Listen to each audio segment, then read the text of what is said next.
Shalom, shalom, shalom. Une fois de plus, que le Seigneur Dieu Tout-Puissant, le Dieu d'Israël, soit béni en ce jour. Alléluia. Et que beaucoup de pluie de bénédictions encore s'éveillent, n'est-ce pas, sur tous ceux qui sont en contact avec ces vidéos, avec le zèle de garder les avertissements, n'est-ce pas, qui sont dans cette vidéo, donnés par le Saint-Esprit. Alléluia. Donc, nous sommes là encore dans le cadre de notre émission, que je ne cesserai, n'est-ce pas, de rappeler, parce que c'est très important. L'émission qui s'appelle 1 Pierre chapitre 4, verset 17 à 18. C'est le titre de l'émission. 1 Pierre chapitre 4, verset 17 à 18. Voilà. Et je nous exhorte vraiment à partager, n'est-ce pas, ces vidéos pour l'édification, l'exhortation du corps de Christ. Pour davantage, n'est-ce pas, interpeller ceux qui sont dans les blagues, interpeller, n'est-ce pas, aussi ceux qui ne sont pas encore dans la barque, n'est-ce pas, du salut en Jésus-Christ de Nazareth. Donc, le titre de l'émission, comme je disais, c'est 1 Pierre chapitre 4, verset 17 à 18. 1 Pierre chapitre 4 nous dit ceci, que c'est pas la maison, n'est-ce pas, de Dieu que le jugement va commencer. Et si c'est pas nous que le jugement va commencer, quel sera le sort de ceux qui n'obéissent pas à l'évangile de Jésus-Christ? Si le juste se sauve avec peine, que fera l'impie? Que fera le méchant? Que fera le religieux? Que fera celui-là qui vit encore consciemment dans le péché, consciemment dans le mensonge, dans la haine, dans la sorcellerie? Voilà le titre de l'émission. Alléluia. Dans le but, c'est d'interpeller l'Église, interpeller l'Église, interpeller les chrétiens, interpeller les conducteurs, les leaders, et interpeller aussi ceux-là qui ne sont pas encore, n'est-ce pas, dans le salut en Jésus-Christ, afin qu'ils comprennent que Dieu les aime et qu'ils ne se laissent pas tromper pour toujours par le diable avec les séductions, n'est-ce pas, de ce monde. Alléluia. Donc, voilà le titre de l'émission. Donc, vous pouvez me contacter par mon numéro WhatsApp qui est toujours indiqué, ou appeler ou me contacter par WhatsApp pour les questions, pour les sujets de prière, pour toute autre chose, n'est-ce pas, qui va concourir à l'édification du corps de Christ, à la préparation de l'Église en vue, n'est-ce pas, de la rencontre de notre Seigneur Yeshua dans les airs. Alléluia. Donc, pour ce soir, le thème, n'est-ce pas, de notre émission de ce soir, c'est tenez-vous sur vos gardes. Tenez-vous sur vos gardes. Alléluia. Voilà, ce soir, j'aimerais nous interpeller à nous tenir sur nos gardes. Amen. Tenez-vous sur vos gardes. Vous savez que cette émission, dans cette émission, nous parlerons toujours, n'est-ce pas, de l'Église, de la préparation de l'Église en vue de la rencontre de notre Seigneur dans les airs. Nous parlerons, n'est-ce pas, des rudiments, des éléments qu'il faut concocter pour être cette Église glorieuse que le Seigneur, n'est-ce pas, viendra chercher. Alléluia. Le thème de l'émission pour ce soir, tenez-vous sur vos gardes. Alléluia. Je crois que nous comprenons clairement ce que ça signifie. Tenez-vous sur vos gardes. En d'autres termes, tenons-nous sur nos gardes. Nous allons lire 1 Pierre, 2 Pierre, autant pour moi, 2 Pierre chapitre 3. 2 Pierre chapitre 3. 2 Pierre chapitre 3, verset 17. 2 Pierre chapitre 3, verset 17. Le Seigneur nous dit dans 2 Pierre chapitre 3, verset 17. Vous donc, bien-aimés, qui êtes avertis, tenez-vous sur vos gardes, de peur qu'entraînés par l'égarement des impies, vous ne veniez à déchoir de votre fermeté. Je vais encore lire. Vous donc, bien-aimés, qui êtes avertis, tenez-vous sur vos gardes, de peur qu'entraînés par l'égarement des impies, vous ne veniez à déchoir de votre fermeté. Alléluia. Dans ce verset, nous retrouvons, n'est-ce pas, le thème, n'est-ce pas, de l'émission. Tenez-vous sur vos gardes. Tu dois te tenir sur tes gardes, je dois me tenir sur mes gardes. L'église doit se tenir, n'est-ce pas, sur ses gardes. C'est ce que l'apôtre Pierre nous dit ici, dans ce verset-ci. Et lorsque nous parcourons, n'est-ce pas, cette épître de Pierre, deuxième épître de Pierre, nous nous rendons compte que Pierre prenait soin d'interpeller l'église, d'interpeller les chrétiens. Face aux choses, n'est-ce pas, qui environnent le monde, qui environnent l'église, interpeller l'église en ce qui concerne le retour du Seigneur, en ce qui concerne les choses qui vont se passer avant l'enlèvement de l'église. Dans cette épître, l'apôtre Pierre nous fait comprendre comment dans les temps de la fin, beaucoup, n'est-ce pas, de personnes seront séduites, beaucoup de personnes se laisseront entraîner par les choses de ce monde, beaucoup de personnes auront l'apparence de la piété, auront l'apparence de la crainte de Dieu. Beaucoup de personnes entendront, n'est-ce pas, la parole, mais refuseront, n'est-ce pas, de laisser que ces paroles s'imprègnent ou bien s'enracinent, n'est-ce pas, dans leur âme ou dans leur cœur. Voilà pourquoi lorsque nous lisons par exemple 2 Pierre chapitre 1, verset 13, l'apôtre Pierre nous dit, je vais rapidement le lire.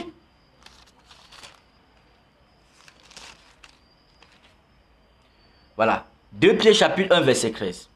L'apôtre Pierre nous dit, et je regarde comme un devoir, aussi longtemps que je suis dans cette tente, de vous tenir en éveil par des avertissements.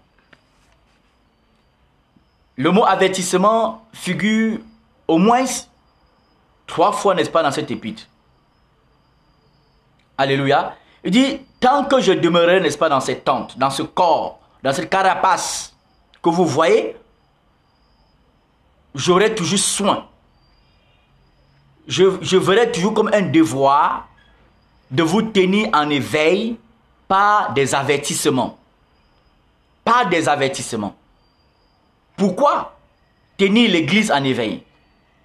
Pourquoi avertir l'église? Parce que c'est capital pour le salut de l'église. C'est le capital pour le salut de nos âmes. Parce que l'apôtre Pierre savait que dans les temps de la fin, les chrétiens seront emportés à tout vent de doctrine.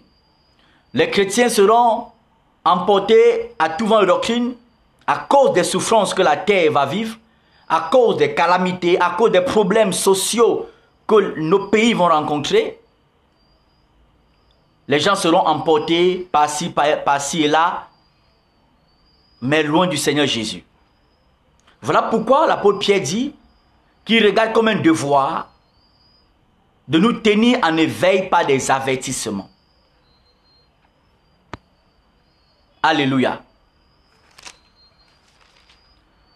Il dit, vous donc, bien-aimés qui êtes avertis, tenez-vous sur vos gardes, de peur qu'entraînés par l'égarement des impies, vous ne veniez à déchoir de votre fermeté. Il dit, tenez-vous sur vos gardes. Qui? Vous qui êtes avertis. Qui est averti? De quoi est-ce que tu es averti? Celui qui est averti, c'est celui-là d'abord qui a reçu, n'est-ce pas, l'évangile de vérité. On précise bien l'évangile de vérité. Alléluia. Parce que lorsque tu reçois l'évangile de vérité, cet évangile est censé te connecter au ciel, te connecter aux choses d'en haut. Cet évangile est censé te détacher des choses de la terre et t'attacher aux choses d'en haut. Qui est averti? C'est celui-là qui est né de nouveau. Celui-là qui est un membre, n'est-ce pas, du corps de Christ, un membre de l'église. Qui est averti? Ce sont les conducteurs, les dirigeants des églises locales. Ce sont les bergers, ce sont les prophètes, les apôtres, les docteurs, les évangélistes, les prophètes. Nous sommes avertis. Nous sommes avertis que dans les temps de la fin, il y aura tellement du désordre, il y aura tellement de personnes avec l'apparence de la piété, il y aura des personnes qui se feront tout passer pour des chrétiens, mais pourtant ils n'ont rien à voir avec les chrétiens, si ce n'est le nom de chrétien qui est marqué sur leur carte de membre appartenant à une assemblée, ou bien leur nom appartenant à une fiche, marqué sur une fiche de cul d'âme qu'ils ont rempli. Alléluia. L'apôtre Pierre nous dit, vous qui êtes avertis, bien-aimés, nous sommes avertis que dans les derniers temps, les gens seront rebelles, ingrats, irreligieux. Les gens, n'est-ce pas, seront fanfarons. Les gens aimeront le plaisir plus que Dieu. C'est-à-dire, les gens aimeront le mal plus que Dieu. Les gens aimeront les passions de la chair plus que la passion de Christ, plus que la passion de l'œuvre de la croix de Jésus-Christ. Qui est averti? L'Église est avertie. Tu es averti que même si tu as accepté Jésus-Christ, tu dois persévérer jusqu'à la fin. Le mot persévérer, j'aime bien l'expliquer aussi pourquoi, parce que ça nous permet de bien saisir la pensée de Christ. Le mot persévérer vient, n'est-ce pas, du mot grec persévérera, qui signifie tenir ferme jusqu'au bout. Tenir ferme jusqu'au bout. Tenir, sévérera, qui signifie être sévère, être ferme jusqu'au bout. Cela signifie que si tu ne persévères pas jusqu'au bout,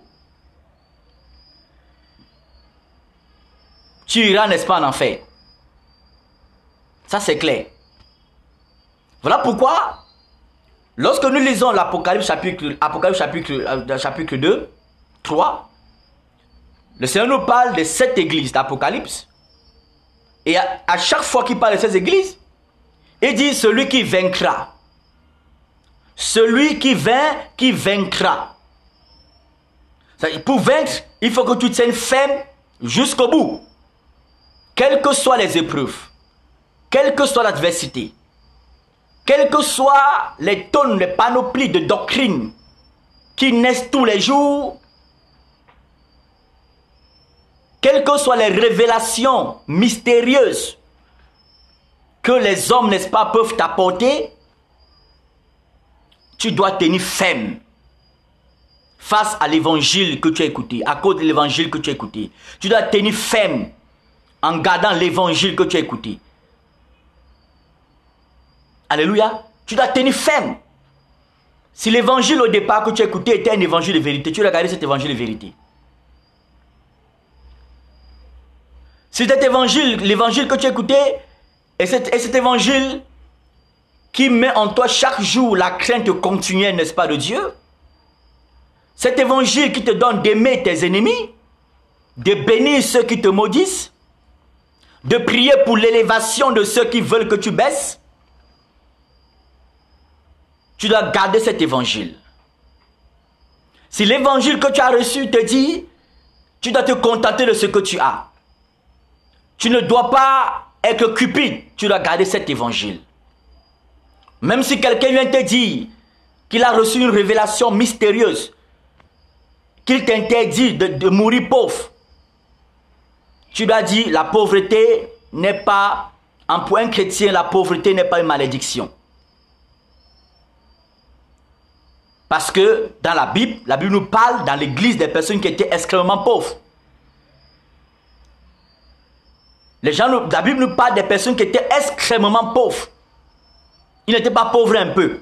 Donc toi tu peux manger, je sais pas, je ne sais pas, tu peux manger un peu le Topsy banana. Tu te dis tu es pauvre. Mais il y avait des personnes qui étaient extrêmement pauvres. C'est tellement pour eux ce qu'ils mangeaient, c'est la banane avec le sel. Mais malgré leur extrême pauvreté, ces personnes étaient passionnées de Jésus. Ils étaient passionnés de l'œuvre de Dieu. Ils étaient passionnés pour l'avancement du royaume des cieux, pour le salut des âmes, pour l'annonce de la vérité. Alléluia.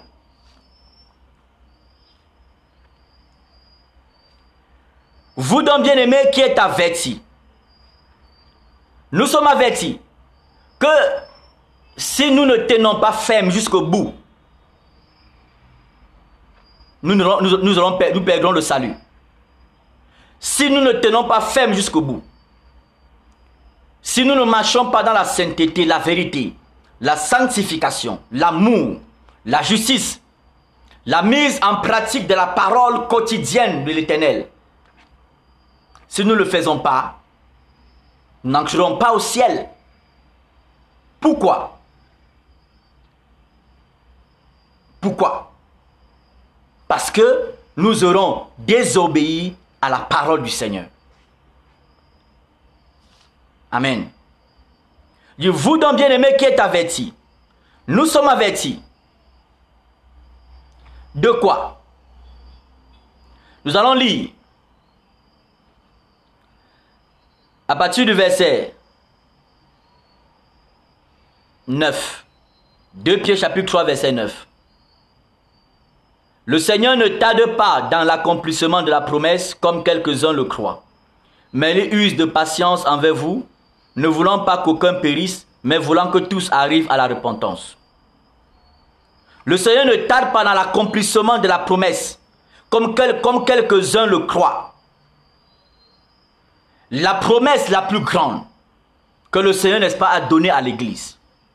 Jean 14, les premiers versets, versets 1 à 6, il nous fait comprendre que lui, il s'en va nous préparer une place. Lorsqu'il nous aura préparé la place, il viendra nous chercher afin que là où il se trouve, nous soyons avec lui. En voilà la plus grande promesse que tu dois garder dans ton cœur. Voilà la promesse qui doit animer ton quotidien tous les jours. Alléluia. Ce n'est pas la promesse que tu vas te marier. Ce n'est pas la promesse que tu vas voyager. Parce que si c'était ça là, depuis 2 mois, peut-être 3 mois, il n'y a plus les prophéties que tu voyages dans 3 mois, dans 2 mois, dans 1 mois. Parce que toutes les frontières sont fermées. Les vendeurs d'illusions, les vendeurs de miracles,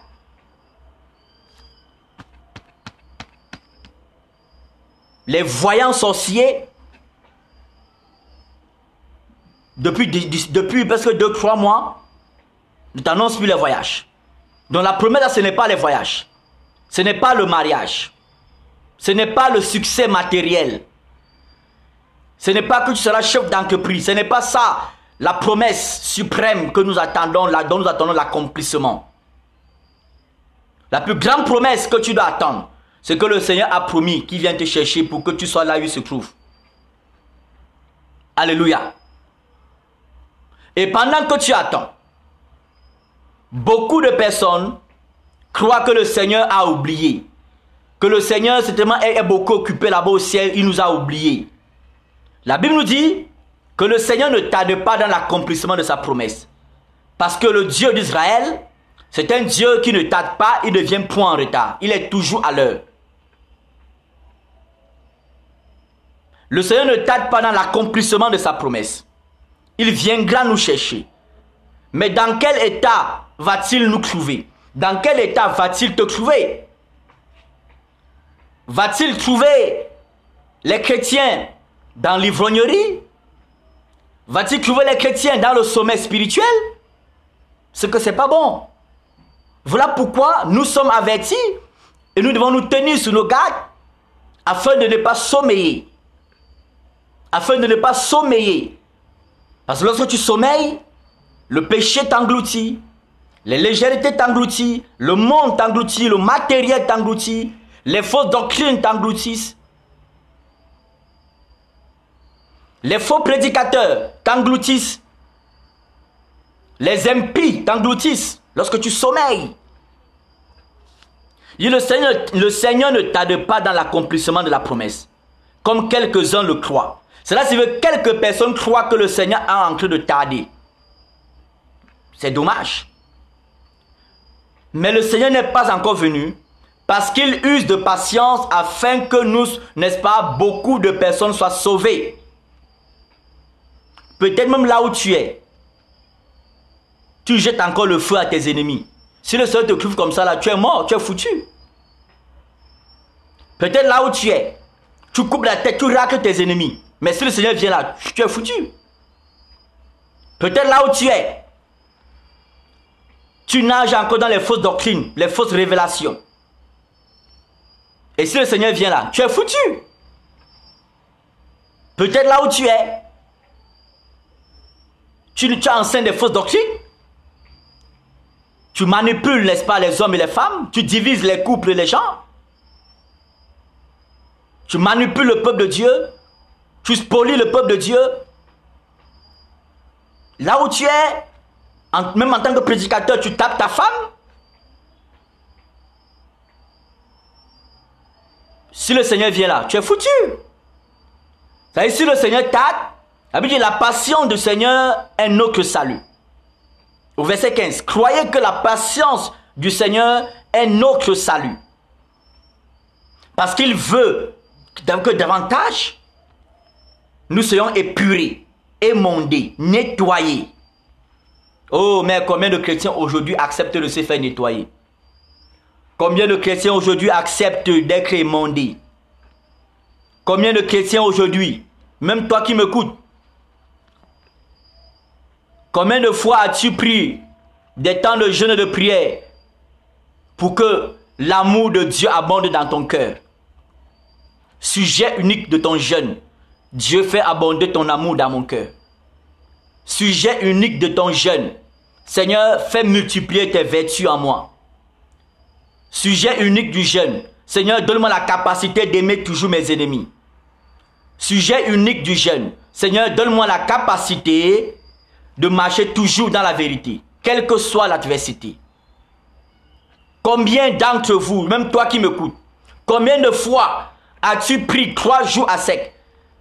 Combien de fois as-tu pris même 3 jours de jeûne Esther à sec? 3 jours de jeûne Esther pour demander au Seigneur de te remplir, n'est-ce pas, davantage de ses vertus. De te remplir, de créer en toi son humilité. De créer en toi ce qui lui est agréable. Combien de fois?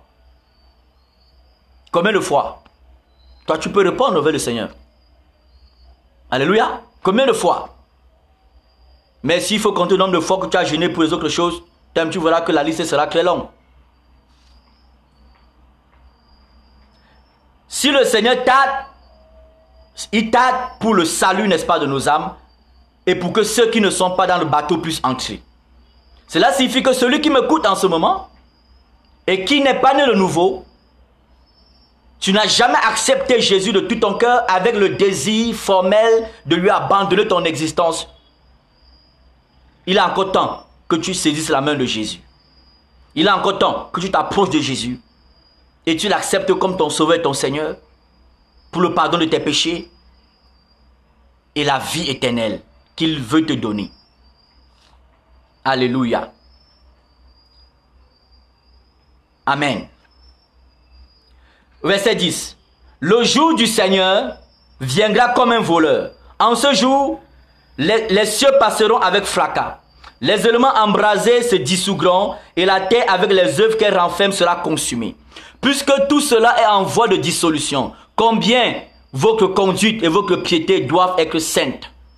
Attendez et hâtez l'avènement du jour de Dieu. Jour à cause duquel les cieux enflammés se dissoudront et les éléments embrasés se fondront. Verset 14. C'est pourquoi, bien-aimés, en attendant ces choses, appliquez-vous à être trouvés par lui sans tache et irréprochable dans la paix. Sans tache et irréprochable dans la paix. Tu dois être trouvé par le Seigneur sans tache et irréprochable dans la paix. Il dit, hâtez l'avènement du Seigneur. Attendez et hâtez l'avènement du Seigneur. Est-ce que tu attends l'avènement du Seigneur? Est-ce que tu attends l'avènement du Seigneur? Et comment attends-tu l'avènement du Seigneur? En vivant dans ce que tu vis? En enseignant les fausses doctrines? En mangeant les fausses doctrines? En raisonnant avec la parole de Dieu? En choisissant la parole qui te plaît? Et rejetant, n'est-ce pas, ce qui fait mal à ta chair? C'est que tu as un problème. Tu as un problème. Tu n'es que délivré de cette mentalité-là. Alléluia. Il dit hâtez l'avènement du Seigneur. Je sais que dans l'esprit, je sais qu'il y a beaucoup de chrétiens, beaucoup de personnes, par ignorance, parce qu'ils sont mal nourris, ils sont mal enseignés dans les bâtiments, certains, n'est-ce pas, dans leurs sectes pernicieuses. Parce qu'ils sont mal enseignés, ces personnes sont capables de dire Seigneur, attends un peu, ne viens pas encore. Parce que je ne suis pas encore marié. Parce que je ne suis pas encore en Beng ou bien aux États-Unis. Ils sont capables d'attendre de dire au Seigneur, attends d'abord que mon miracle s'accomplisse. Seigneur, attends d'abord que mon miracle, ma prophétie, n'est-ce pas, s'accomplisse. Non. Ta plus grande prophétie qui doit s'accomplir, que tu dois attendre avec empressement, c'est l'enlèvement de l'église. C'est que tu retrouves ta place que Jésus a gardée dans son royaume. Alléluia. Alléluia. Verset 17. Vous donc bien-aimés qui êtes avertis, tenez-vous sur vos gardes. Nous devons nous tenir sur nos gardes, bien-aimés. Nous devons nous tenir sur nos gardes. Parce que les temps sont graves. Il y a des chrétiens qui, autrefois, j'ai rencontré des personnes. Une personne, par exemple, qui autrefois a reçu un évangile véritable, venant, n'est-ce pas, d'un prédicateur de l'évangile qui était fidèle au Seigneur, dans ce pays-ci, parce qu'ils sont vraiment très rares dans ce pays, des prédicateurs fidèles à l'évangile de Jésus-Christ. Ils sont fidèles à leur doctrine à eux, fidèles à leur théologie, fidèles à leur club pastoral, à leur cercle pastoral. Mais rares sont, très peu, n'est-ce pas, sont fidèles à l'évangile de vérité. Donc cette personne avait écouté l'évangile de vérité, s'est attachée à l'évangile de vérité. Mais à cause, n'est-ce pas, des épreuves, à cause des soucis, cette personne s'est trouvée embarquée dans toute forme de doctrine. Tu ne dois pas mourir pauvre. Tu dois être riche absolument. Tu dois découper tes ennemis. Tu dois fermer les yeux de tes ennemis pour qu'ils ne voient plus, pour que toi tu entres en possession de leur héritage. Cette personne se trouvait à faire, n'est-ce pas, tellement de bêtises, tellement de choses pernicieuses, en rejetant l'évangile de vérité qu'elle avait reçu dès le commencement de sa vie chrétienne. C'est dommage. Si c'est ton cas, c'est que c'est dommage. Comme j'ai entendu quelqu'un dernièrement nous dire qu'il ne faut pas, lorsque vous annoncez l'évangile dans ces temps de la fin, il faut arrêter de dire aux gens, repentez-vous, arrêtez la masturbation, arrêtez la sorcellerie. Ça, c'est l'ancienne cassette. La nouvelle cassette, c'est qu'il faut demander aux gens de venir à l'église, le prophète a une parole pour vous. Venez à l'église dimanche, le prophète a une parole pour vous. Le prophète a une révélation pour toi, pour ta famille. Le prophète a une révélation pour ton entreprise. Il a une révélation pour débloquer ta situation de chômage. Il a une situation pour débloquer ta situation de célibat. Ça, c'est grave. Vous voyez? Et lorsque tu ne te tiens pas sur tes gardes, tu abandonnes l'évangile de vérité pour t'attacher à cet évangile qui est terrestre. Cet évangile qui est terrestre. Parce que l'évangile de la prospérité financière, l'évangile de la prospérité matérielle, elle est terrestre et diabolique. Amen. Même si tu ne dis pas amen, moi je dis amen.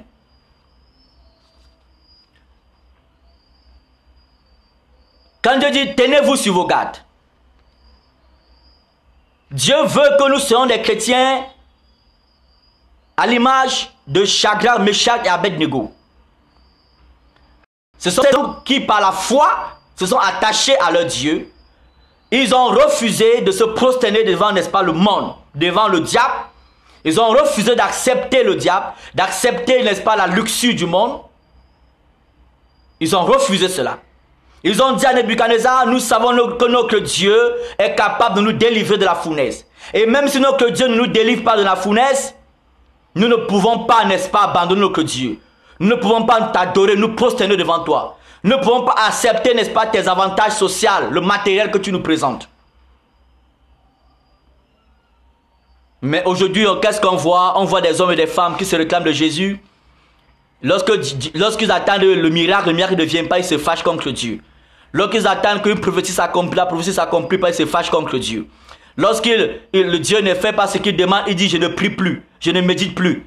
je ne gêne plus, je ne pratique plus la vérité. Ne le fais plus.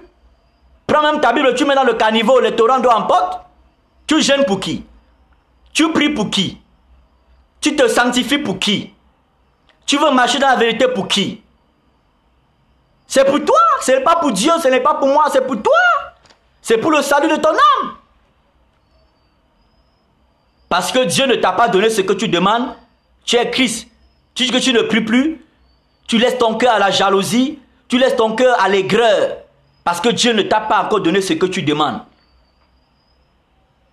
Si tu continues ainsi, tu vas être emporté, n'est-ce pas, par des personnes qui sont égarées. Les fausses doctrines vont t'engloutir. Qu'est-ce qui me dit même que tu n'es pas encore englouti dans les fausses doctrines quand tu as de tels raisonnements? Alléluia. Vous donc bien-aimés qui êtes avertis, tenez-vous sur vos gardes, de peur qu'entraînés par l'égarement des impies, vous ne veniez à déchoir de votre fermeté. Nous devons tenir ferme, bien-aimés. Tu dois tenir ferme, quelle que soit l'adversité. Ton roi revient, Jésus revient. Tu ne dois pas baisser les bras. Tu ne dois pas baisser les bras. Tu dois aimer davantage la vérité. Dis la vérité à ton semblable. Reprends de ton prochain. Lorsque tu vois un frère qui vit dans le péché, reprends ce frère. Tu vois un pasteur, un prédicateur qui vit dans le péché, la cupidité, l'orgueil, la débauche, l'adultère, tu dois reprendre, n'est-ce pas, ce prédicateur-là. Et s'il ne se répand pas, sache que c'est un impie. Amen. La deuxième partie, pour le deuxième volet, n'est-ce pas, de ce verset.